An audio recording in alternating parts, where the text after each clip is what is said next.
So I gotta know, is it just me, or does anyone else have the issue that when you're drinking from a travel mug, your nose covers up the hole that lets air in so that there's no vacuum created and liquid will come out of the mouthpiece? Or is it just that I have a very prominent proboscis? I'm not sure. It's just one of those things that I think about when I'm sitting alone and I don't have any type of media going. Because if I don't have media going, my brain goes nuts. Like when I sit here and think, there are a lot of songs that are written and sung about, particular states, in any particular state. But, we've got those songs, particularly, let's say, in the Southeast. Like My Old Kentucky Home, or Blue Moon of Kentucky, or Tennessee Mountain Home, or Rocky Top, Tennessee, or, Georgia on My Mind, or My Home's in Alabama, or if you travel on down south to Florida, Crazy. That'd be the song for Florida. So yeah, these are the things that I think about. Now, I thought I would just take you through the things that sold if I have not thrown away my list. That doesn't sound like something I would do. It might be under the 600 pieces of flatware that I have here. Let's see if I can do it from memory. What do you think? So my first sale was these Revolt jeans. I've had these for about 650 years. They have gone from vintage to antique. I should have not bought these, but it's a mistake. I make them. If you check, I bet you make them too.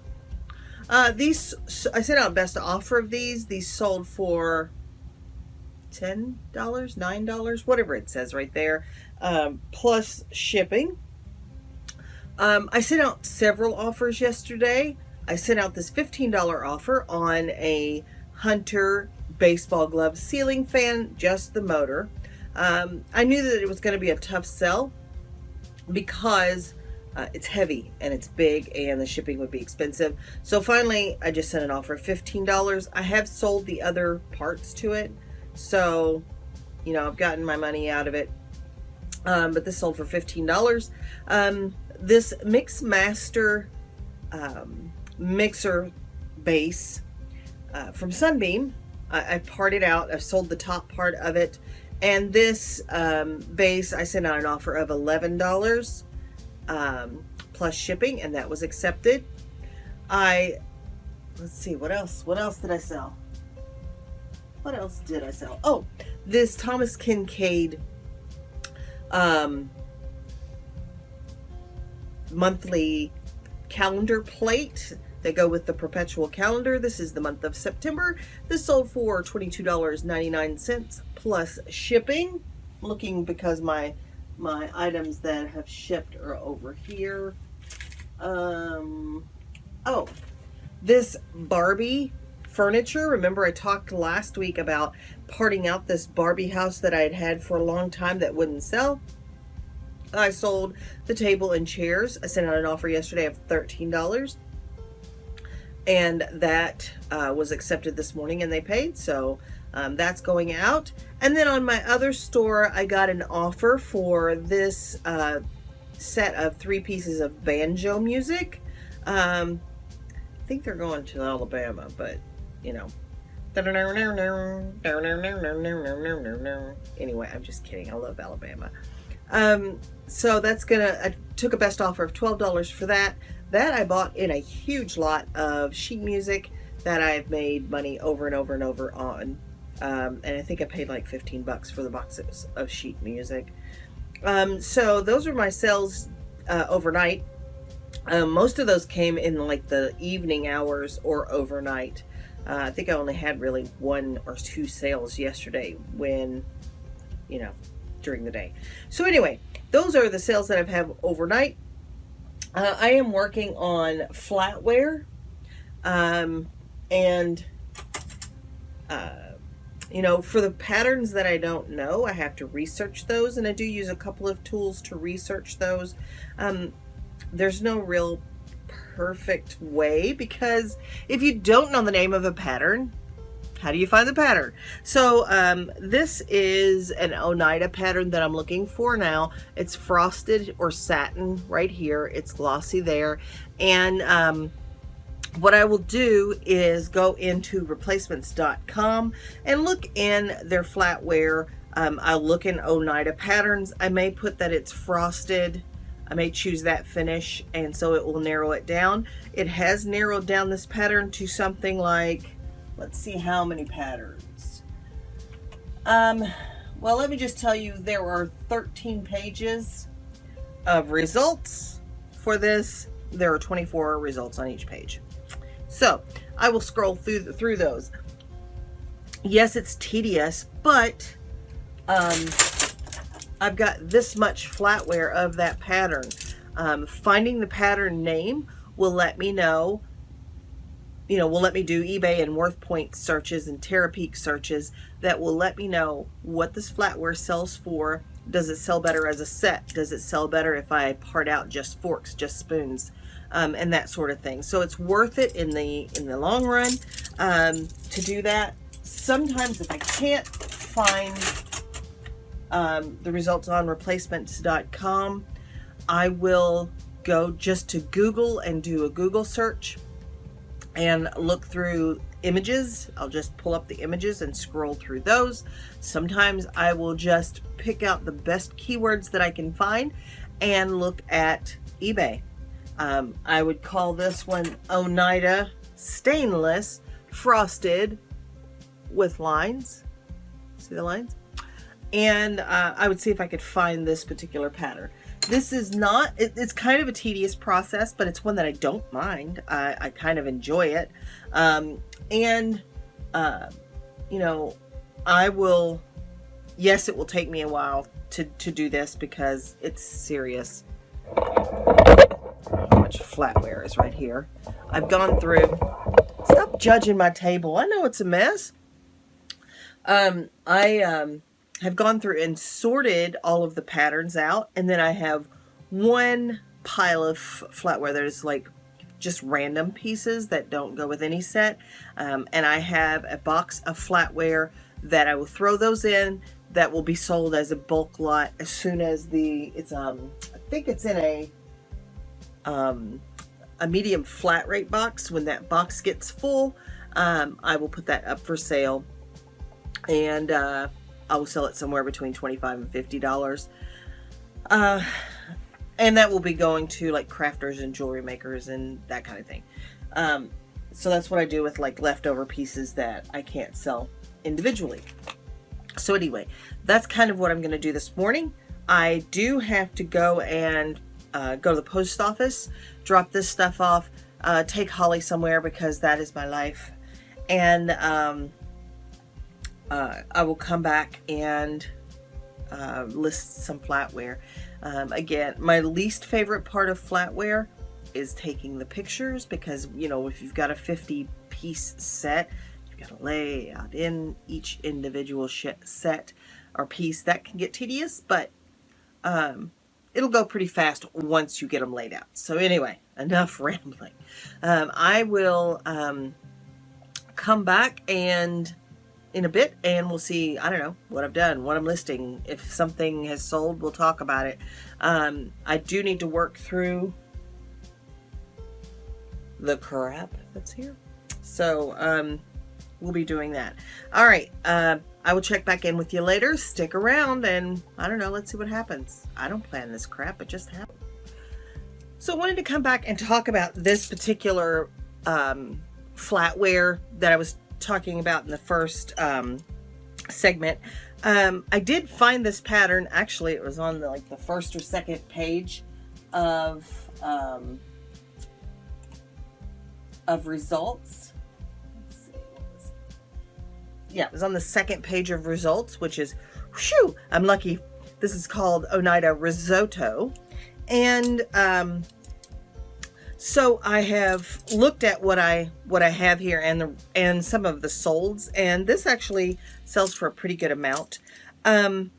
So I only have this one fork, and I only have this one spoon, and I have 5 dinner knives. So what I think I'm gonna do with this set, there are other pieces, but these are kind of the odd pieces.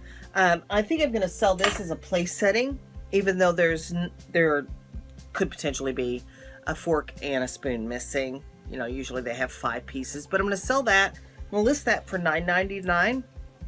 And then that leaves me with 4 dinner knives. These don't sell as quick as other pieces, but I will list those 4 dinner knives.